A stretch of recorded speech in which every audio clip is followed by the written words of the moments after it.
have risen from the ashes to school the masses. Hello everyone, welcome to another episode of the Scholars of Wrestling Show, episode 183.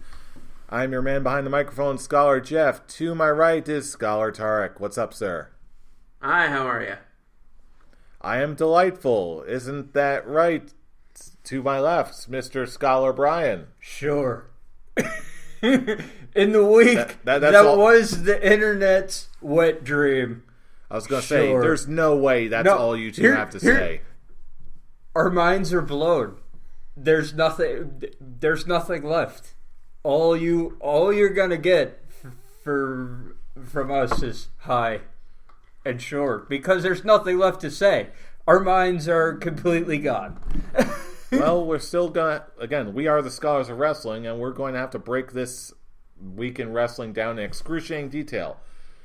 So let's kick things off with the best possible way we can possibly kick this show off, with a little segment we like to call Backstage News.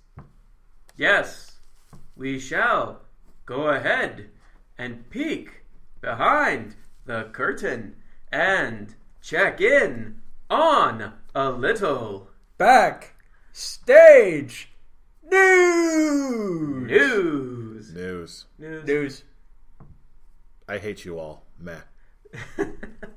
You may hate us, but you, as Brian was trying to allude earlier, you may have reached your climax to an extreme level.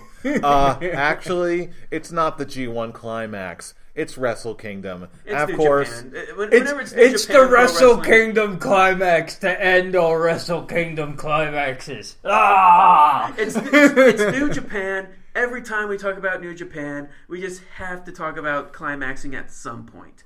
I hate you all. No, you don't. But you know what I don't hate? I don't hate Chris Jericho versus Kenny Omega at Wrestle Kingdom. Chris Jericho never left the 80s. Legit. He's the one... the 80s, the Attitude Era, he adapted with the times, but he never left. He always was one of those guys that was like, I love the indies. I would love to do anything to help out indie guys, and this is proof. Once again. Many people were assuming that this match between them were going to take place on that Jericho wrestling cruise that he's been planning for a while, but once Kenny Omega's like, I can't, sorry, let's go ahead and just do it in a better place, a little better than the Tokyo Dome. Yeah, and just the way that it happened, that might be the best return, beginning, promo package that Jericho has ever done. I'm just very happy that the whole Twitter war between Omega and Jericho actually are leading to something. I knew it was from the beginning, and I knew that when Omega was like, I'm not giving you any more attention, and Jericho was like, we'll see about that, I was like, oh shit. Of course you're going to give me attention. I'm an attention whore. That is Chris Jericho. And that's the moment where I was like, they're not going to wait for the cruise, are they? No, they're not. Because early Sunday morning, you wake up to the news that Jericho randomly shows up and NJPW challenges Kenny Omega, and yeah, we're getting it at Wrestle Kingdom 12 in Tokyo. Well, he doesn't just show up. He shows up on video. On the big screen. Via satellite. Like a complete troll that he is. Yes. Yeah, it was the weirdest sensation. I woke up... Yeah, I bet it was. Shut up. He woke up after climaxing and not knowing why. I'm sorry, I didn't realize I had New Japan sense all of a sudden. Yeah. No. Come on. You're letting him walk right into it. My Tanahashi senses are tingling. But he has nothing to do with this. I know! It's just something New Japan-wise. I don't understand. It's not a gift, it's a curse. Out of all the names you could have picked from New Japan, why Tanahashi? Because I mentioned Toru Yano like every like third show. What? DVD film. Or even Okada. He's the friggin' champ right now. It rolls off the tongue. Tanahashi rolls off the tongue? What did you say, Tanahashi? My Tanahashi senses are tingling. Yeah, it rolls off the tongue when you say it like that. So yeah, Jericho, Omega, Wrestle Kingdom, blah blah. Okada's a rumbling.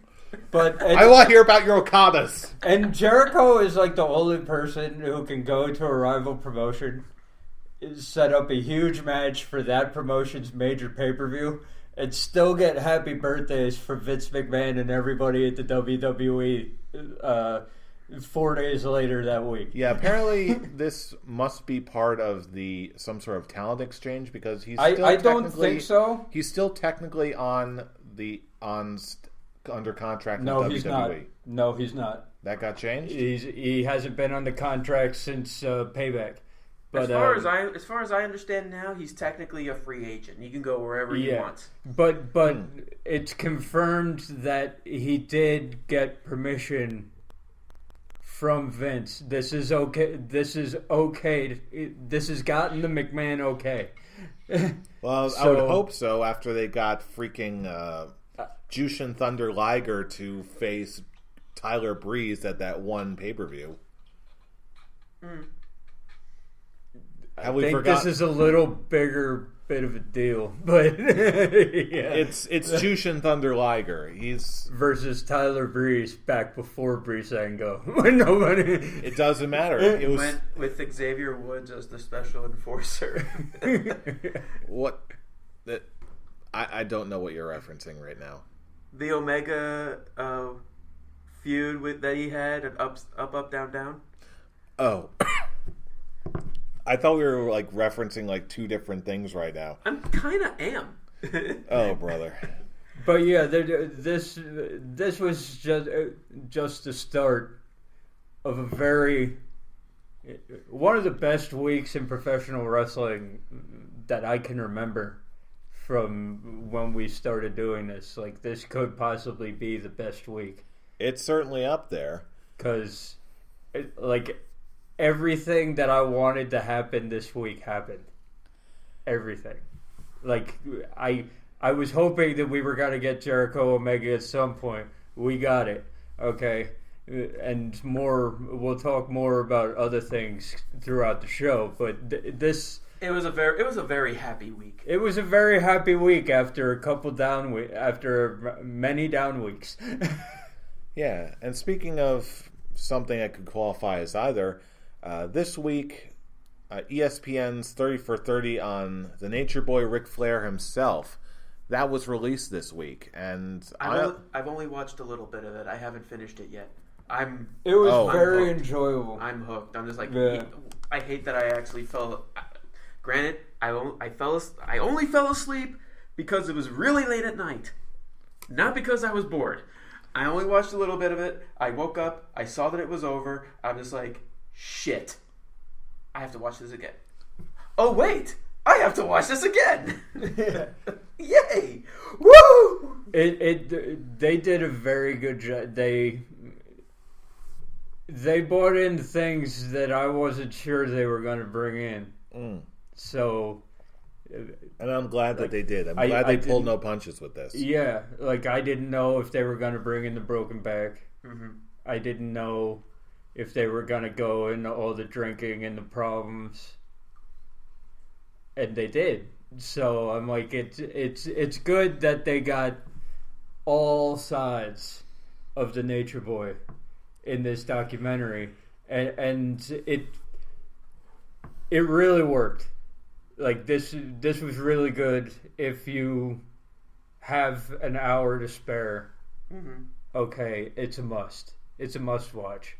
Whether you're a new fan, an old fan, whether you know who Ric Flair is, or you've been living under a troll bridge for the last 50 years, or you're under 8 years old, and all you know is John Cena and Roman Reigns, then this is a good starting point to when wrestling was tops. Yeah, definitely. And I'm just curious, for you guys personally, what were some of the big takeaways that you saw? Again, Fool, I know you didn't see the entire thing so far, but what were some of the big takeaways or the highlights that you liked?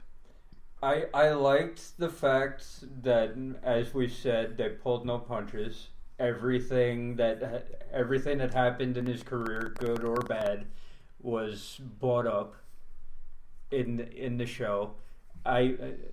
Because in a documentary, okay, you don't just want to see the good. A good documentary has everything that has happened to that person. So I'm glad that they brought in the broken back from the plane crash. I'm glad that they brought in the partying and the booze, because that's big for what's happening in his life right now. Like, that almost killed him. So if they hadn't brought that up, then this documentary would be an epic fail. So it really worked for me on that point. Like, I knew a lot of the stuff that had to do with wrestling. Like, legit, in the ring, all that. But the fact that they brought everything in from outside, all the issues, all the problems he had outside the ring, that's what led me to recommend this documentary. Oh yeah. And going on that same token, I was really shocked and really appreciated how much detail they went into what happened with Reed Flair. Because I feel like, I'm not sure what your experience were with this, but I feel like I really didn't hear too much about Reed Flair as far as what happened to him and what he was going through. I was actually going to ask that they go into Reed Flair. Oh yes, yes they did. When I say they went into everything, they went into detail about everything. Like, I'm surprised they fit it in as concise a package as they did. Yeah, the good, bad, and the ugly, everything about the Nature Boy, Ric Flair, they threw it on here. So yeah, Fool, if you haven't watched the entire thing already, definitely go back and watch it. I think it's actually on ESPN.com right now. I'm actually planning on watching it as soon as I get home. Do it. Doing it. All right. Done. Then. Fine. Yeah, right there. And before we depart from Japan, we do have to mention one other thing, or at least I feel as people who carry the title of Scholars of Wrestling, I do feel like we need to at least mention this. Literally not more than 24 hours after we finished recording our episode last week, we got the news that a living legend of women's wrestling, Manami Toyota, retired. She had her last official show that Friday night, where apparently after about 30 years in wrestling, she finally retired after having 51 matches in a single night. Damn. Shit. See, you didn't say that before. Surprise. Granted, most of them... Hey, if you're going to go out... What, were a couple of them not even 5 minutes? Most of them had one... The vast majority of them had 1 minute... Had 1 minute time limits. Okay, that's kind of cheating. Hey. But you know what? That's still... How old is she? She's 47, I believe. Okay, 47-year-old going... What do we say? About an hour 15? To do the whole...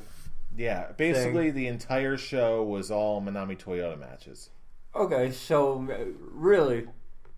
Okay, 47 years old. The Toyota the show... No. The show was what? Maybe 2 hours long? Your only opponent. Something like that. The show? Most of them were about 1 minute.